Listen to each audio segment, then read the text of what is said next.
Spring camp is over. TCU seems to be done adding players. So let's reset the board, so to speak, in some different position groups. What is the defensive back room going to look like in 2024? We'll talk about that next here on Locked On Horned Frogs. It's your team. We do it here every day.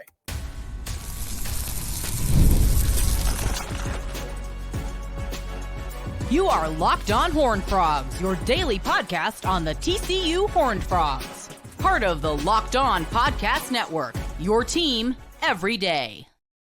Locked On Horned Frogs, your team every day. We're free and available wherever you get your podcasts. Please subscribe to the YouTube channel. You can also find us on your favorite podcast platform. I guess also on your least favorite podcast platform. But subscribe wherever it is that you listen to podcasts. And thank you for joining the show today, however you're trying to consume it. I appreciate you being part of the show. I wanted to reset. So the roster now is pretty much set, I feel like, for TCU football. They added a few people in the portal in this second window. James Brockermeyer from Alabama, Austin Jordan from Texas, and, oh goodness, I'm blanking on the last player. The defensive lineman from Houston. I should have had the list in front of me before I started the show. Hakeem Ajibalaya, coming over from Houston, the nose tackle, who is sort of like a Dominic Williams replacement. Not so much in production, but just gives them some extra depth on that interior defensive line. Those are the types of moves they've made to sort of fill some roster holes, add some depth to different position groups before the season starts. Maybe we see them add one more, but I think for the most part, we're done. And so what does every position look like moving forward? I'm not going to go position by position over the next few days, but I think there's certain spots where if you haven't been following the roster movement on a normal basis, or maybe you're not checking the portal every day or seeing all the news, you might get lost and think to yourself, okay, who are our wide receivers in 2024? Quarterback is pretty set, right? We'll have Josh Hoover there as the one. Behind him is Ken Seals, the veteran from Vandy, and then Haas Haney, the true freshman. But one area where they made a lot of additions, once Andy Avalos came over and installed Ken Wilson as linebacker coach, now the secondary coaches stayed the same. Paul Gonzalez coaching the safeties, Carlton Buckles coaching the corners. But once he got that staff assembled and got settled, there was a huge influx of defensive backs that came in and got to compete for playing time in the spring. So what does that room look like right now, and which players are we going to see coming up in 2024? And so I'll start with players that they've added. And most recently, Austin Jordan, who's listed as a corner but probably projects as a safety. He didn't play much at Texas over 2 seasons, played some on special teams, got a little bit of run here and there, but for the most part was behind a really good depth chart there in Austin. He was a Denton Ryan kid originally, highly sought after out of high school, 4-star recruit, got recruited from everybody in the country. So this is a high ceiling type of move. Guy that's got multiple years of eligibility left, is looking for more playing time. TCU can possibly provide that at that safety position. He should be able to come in and play right away. He'll be on campus starting the summer and should be able to go in fall camp. Guys that they added towards the end of that first window, so into December, late January, and before everything closed up, before spring practice started. Javon McIver, all-conference player at Austin Peay. Austin Peay is an FCS school. He performed well there. Last season had 61 tackles, 12 pass breakups, and 1 interception. He's 6'1", has good size. I didn't hear McIver's name a lot during camp, but he played well at the FCS level. He continues a theme that we've seen from TCU this offseason of getting guys in the transfer portal that have a lot of experience. Regardless of what level of football it is, they've got a lot of snaps at the college level. And they're hopeful that this is going to allow them to have more impact players this upcoming season. A couple off seasons ago, they took a lot of risk on guys that I would say had some injury history, or maybe they just didn't get a lot of playing time at the previous spot. And even though they were from big-time schools, Ole Miss, Alabama, Minnesota, Power 5, even in a lot of cases Power 2, if you want to call it that, SEC and Big Ten schools, there were reasons why they weren't on the field in those particular places, and it was really a mixed bag how much impact they had on the team this past season. Now, they also hit on some guys. J.P. Richardson was outstanding. He was their best receiver last year. But there were a number of players that didn't live up to expectations. And so it seems like they've sort of shifted their mentality over to, hey, let's get some guys that regardless of where they played, they at least have a lot of experience. MacIver fits that bill coming over from Austin Peay. Lamarian James, corner from Old Dominion, 60 tackles, 7 pass breakups, and 1 interception. And this is a name to watch because Lamarian James, his name came up a lot during spring camp, whether it was practice reports from Jeremy Clark, the coaching staff talking about him. He was a playmaker. He had a nose for the football there at Old Dominion. And I really feel like the top 2 corners are set. I'll talk about that more in depth later, but Avery Helm was your starter all year last year. He practiced some in the spring, not a ton. I know he's coming off an injury, but I believe in Avery. He played well at the SEC, in the SEC for a few seasons, comes over to TCU, seemed to pick up things really quickly. They also brought over Travis Broughton from Utah, who didn't put up incredible numbers, but has a lot of experience and played for Kyle Whittingham, who's known for having great defenses and DBs who are nasty and can make plays. Channing Canada was someone who got some run for them last year. Vernon Glover, a young corner that they like. So there's already 4 or 5 names that you can sort of mark as feel like those guys are going to play. But Lamarian James, of the transfers I'm listing, at least at the corner spot, seems like he could be the most likely to step in right away and get some playing time. Old Dominion's a good program.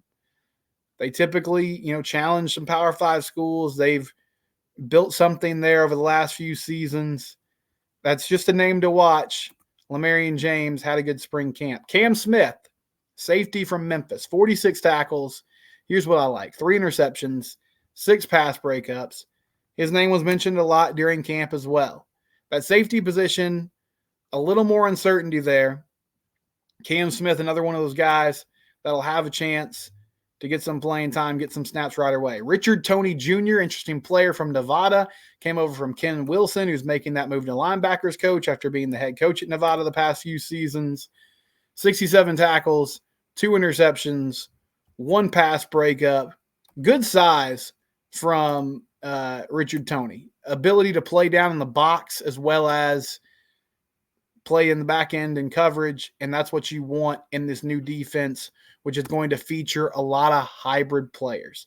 A guy I mentioned earlier, Travis Broughton, multiple-year starter at corner from Utah, 1 interception in his career, very active snap count, was a starter for them over multiple seasons.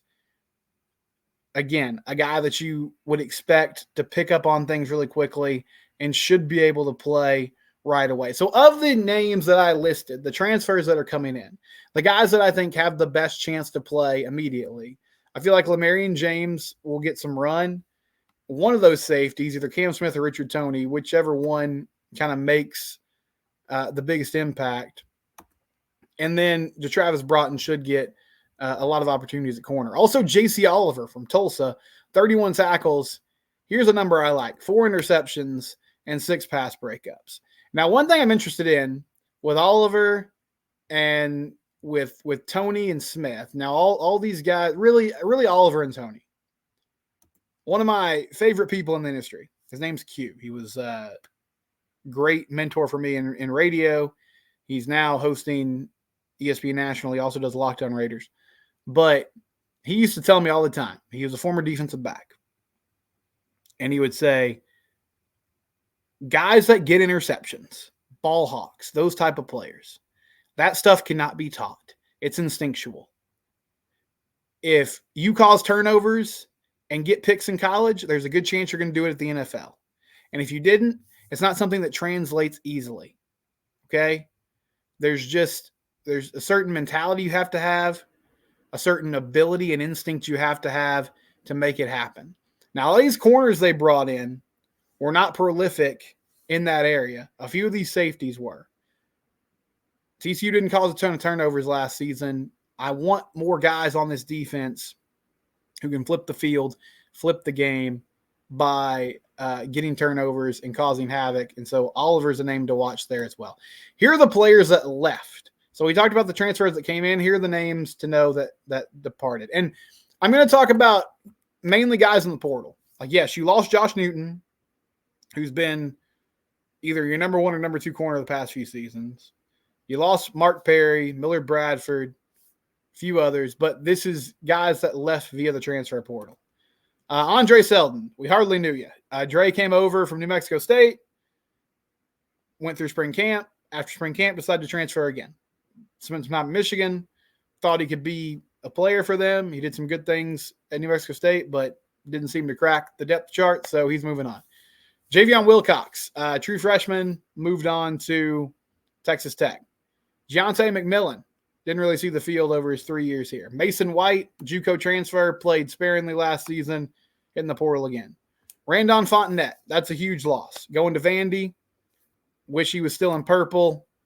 I mean, didn't see a ton of snaps during his time at TCU because he was only here for one season, but I think he was going to be a big part of their future. Ronald Lewis, a guy they took from Texas. He's a high school recruit, but he was committed to Texas for a long time. Late in the process, flips to TCU. He moved on in the portal. Ish Burdine couldn't really stay healthy over his career. And the Chance Biddle, safety, highly sought after out of high school, didn't see the field over his first 2 seasons. He's moving on. And then guys coming back, Avery Helm, Channing Canada, Vernon Glover Jr., Bud Clark, Abe Kamara, Jamal Johnson, and Jordan Lester. Those are all names to know. And we're going to watch all these players battle it out during fall camp. Overall, I feel pretty good about this secondary room. I'd love to hear your thoughts. You can comment here on YouTube. You can hit me up on Twitter. I'm at SimcockSteven. The show is at Locked On TCU. I think there's a good mix here of experience and then also young, promising players who should be able to step up and make plays. I think Andy Avalos and the staff have done a good job of attacking this. And for whatever reason, I don't know if it was more of a scheme fit, if it was just an assessment after the year of, hey, we have to get better. We have to get more athletic on the back end because there were so many big plays last year. And I've said this before. I think a lot of that was in large part due to the fact that quarterbacks are really just able to kind of sit back in the pocket and pick TCU apart. But you also have to put some of that responsibility on your secondary. And so it's going to be a new look secondary. Not so much. I think your starters are going to be pretty similar to last year. Maybe one of these transfers emerges as a guy, 1 or 2 of them. But the depth that is rotating in and out, hopefully, is better this upcoming season. So that's a look at your defensive back room in 2024. When we come back, we have a kickoff time for the first game of the season, that season opener against Stanford. We'll talk about that and a lot more next. It's Locked On Horned Frogs. It's your team. We do it here every day, and we're part of the Locked On Podcast Network. I was talking about recruiting, getting talent in the transfer portal. You also need talent for your small business. Or if you're in charge of hiring at your current job, you want to find quality professionals that are right for your role. That's why you have to use LinkedIn Jobs. This is not a suggestion. I'm telling you, this is the best way to go about finding talent in the workplace. It's not just another job board. LinkedIn helps you hire professionals that you can't find anywhere else, even those who aren't actively searching for a job but might be open to the perfect role. Over 70% of LinkedIn users don't visit other leading job sites. So if you're not looking on LinkedIn, you're looking in the wrong place. In fact, 86% of small businesses get qualified candidates within 24 hours. Hire professionals like a professional on LinkedIn. LinkedIn is constantly finding ways to make their process easier. They even just launched a new feature that helps you write job descriptions, making the process easier and quicker. Post your job for free at linkedin.com/lockedoncollege. That's linkedin.com/lockedoncollege to post your job for free. Terms and conditions, as always, do apply. Okay, drum roll, please. TCU football will kick off the season on August 30th. That's a Friday night against Stanford at 9:30 p.m. Central Time. That's right. Get the coffee ready. If you're a Dr. Pepper person like myself, get your soda ready. 9:30 p.m. kick. Similar to that Colorado game a few years back. A typical ACC kick time. Yeah, that's right. Stanford, ACC team. The Atlantic Coast Conference on the West Coast. It's going to be nationally televised on ESPN. So good exposure for the program. Even though as we continue to go in a totally different direction, I mean, it matters a lot. It's still a lot of what conference realignment is about is TV windows and where are you and what kind of demand do you get from the national public.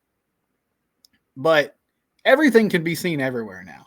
So I still think it's a big deal, though, to be on ESPN National. Good opportunity for TCU to take a step forward. Last year's season opener was highly anticipated, nationally televised. They did not handle that well. I would imagine the team's going to be better prepared for this one. But yeah, that's a late kick, man. I mean, I used to be someone who considered myself a night owl. And then as I've gotten older and as I've had more children, really it was when I hit 30, which some of you might hear that and think that's still so young. But I've got 4 kids, so I'm really like 45. But anyway, really when I hit 30, I started to realize I don't think I'm actually a night owl as opposed to a morning person. I just feel like I was living my life with very little responsibility for a long time. And when that changed, I got a lot more tired at the end of the day. But yeah, in college, I mean, I would be out there all the time, even though I was never an all-nighter person. I don't know if that was you. I had friends who would stay up all night and finish assignments. I was of the opinion of like, hey, if it's not done by 1 a.m. or 2 a.m., I'm not going to stay up an extra 3 or 4 hours to figure this out. It's just not going to get done. It's probably why I had a 2.7 GPA. But praise the Lord, it hasn't hurt me too much. I figured it out. So 9:30, kickoff against Stanford. That's an intriguing game. Stanford's down. You know, I talked about measuring stick games a few weeks ago, and I mentioned UCF just because I feel like from an athleticism standpoint and a talent standpoint, also Gus Malzahn being the coach for the Knights, all that kind of culminating into a place where if you're going to be good this year, that's a game you got to win. It's tough. It's a challenging game. It's probably not a game on a lot of people's radars, but it's a game that you need to win. And similarly, Stanford down a little bit, not the Stanford of old. This is a football game where you should take care of business. A couple seasons ago when they played Colorado, they did. Now, the Colorado team was really bad. And I think they were even worse than I expected. I remember doing a segment with Brian Howell, who still covers them, but covered them for the local newspaper there. And he was like, I feel like Colorado's got a chance in this game. Because things come together and being at home, yada, yada. And then TCU, even with playing really a horrible first half, got it done. Chandler Morris went down early in the third quarter, and Max Duggan came in, and the rest is history. But Stanford, TCU, 9:30 p.m., August 30th on a Friday night. And I'll be doing live post-game shows again this year after. So if you want to stay up with me until 1 or 2 in the morning, then feel free to do that. I would imagine there's also going to be a good TCU contingent there because there's such a good number of TCU folks that are located in California. But we'll see how it all plays out. Season's getting closer, man. We got some kickoff times now. So that's exciting stuff in the world of TCU football. Basketball-wise, I mentioned this yesterday, but Trezarian White, forward from UNC Wilmington, who is a player TCU's been after now for a while in the portal. He is down to TCU and Texas Tech, set to make his decision tomorrow. So we will know for sure if he'll join Frankie Collins, the point guard from Arizona State. Noah Reynolds, guard from Wisconsin, who averaged about 20 points a game last year, really good shooter. Brendan Wenzel, the sharpshooting kind of forward/guard combo player from Wyoming, good three-point shooter. That's sort of been the theme of this offseason, getting better spacing on the floor, getting better shooting.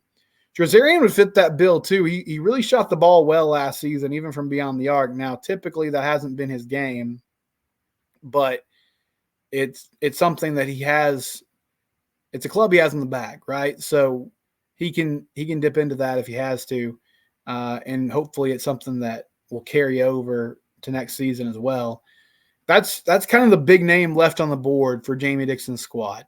And I might do a show later this week, or at least a segment where I discuss just the idea of, okay, who are some of the big impact transfers in basketball, both men's and women's, because Mark Campbell has done an outstanding job recruiting on the women's side, getting Haley Van Lith and other players to join his program moving forward. One more kind of random note that I just wanted to pass along. Grado Bizor, if you recognize that name, he was the big-time power forward/center from Utah State who had a great season and had a great game against TCU, and they beat TCU in the first round. His coach, Danny Sprinkle, who I was hugely impressed with in that game and throughout the year, really did a great job with the Aggies. He took the job at Washington. And so Grado Bizor hit the portal. And everybody immediately was just sort of like, oh, okay, he'll follow his coach to Washington, which he eventually did, but that recruitment took some time. Like, he was entertaining other offers. There were a lot of schools that were involved. He's an outstanding player. I saw, this was a couple of days ago, this news dropped. He's getting $2 million in NIL money from Washington, which he's an outstanding player. I mean, when he hit the portal, I sort of jokingly, because I didn't think TCU actually had much of a shot. I'm sure they reached out, but so did everybody else. I jokingly said, like, hey, bring him here. 17 points a game, 9 rebounds, shot almost 60% from the field. And it's just a bully down low. Like, there's certain guys that have a mentality that you love and that you can just tell, like, okay, that attitude and that intensity is something that's contagious. Like, it's going to permeate through the whole team. And it really did for Utah State. But $2 million is crazy. Like, I get Washington. It's probably just the idea of, okay, we have to overpay to get a big name in here. We got a new coach. Let's go for it. Man, that's a huge investment, though. And I'm wondering if he should – I think he should give part of it to the Flying T Club, honestly. I really do. Because TCU helped him get here. I mean, the way they got beat down by Utah State, I think, was helpful in getting Grado Bizor this bag. And so, great. Kick some of that money to TCU, brother. I'm saying. Donate to the Flying T Club today. Don't forget the people who helped you get where you are. So, go ahead and make that donation. And congratulations on your newfound riches going to play at UW next season with your head coach. I think he's followed him from Montana State to Utah State now to Washington. So that's been a good partnership for those guys. We'll wrap things up when we come back. It's Locked on Horned Frogs, your team every day.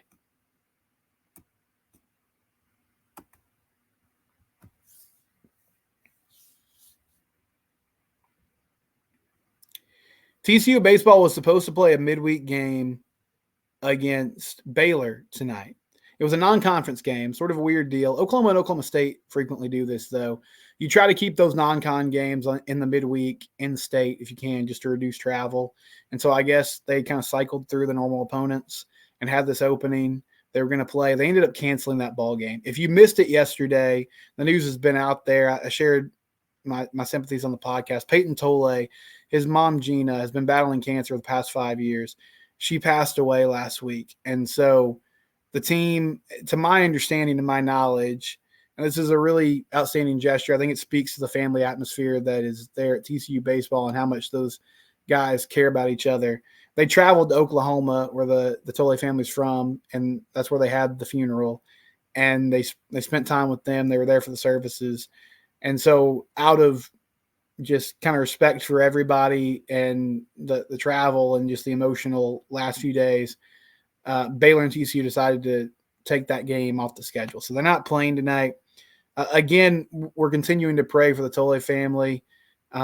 Just a really hard deal. And as I said yesterday, I think the way that Peyton has carried himself this year through a really tragic situation at home is very admirable. And I'm kind of blown away by how he's remained able to focus and play baseball during a tough time. But I know that family is close, and I know the TCU team is supporting them, and I hope they know the TCU community is also really supportive. And I know people that listen to this podcast are thinking about them and praying for them as well. So just want to mention that schedule update. Frogs not playing against Baylor tonight. They're going to play West Virginia this weekend, and it's a big series for the sake of, tournament chances, right? You need to take 2 out of 3 from West Virginia at least to get to 500 in Big 12 play.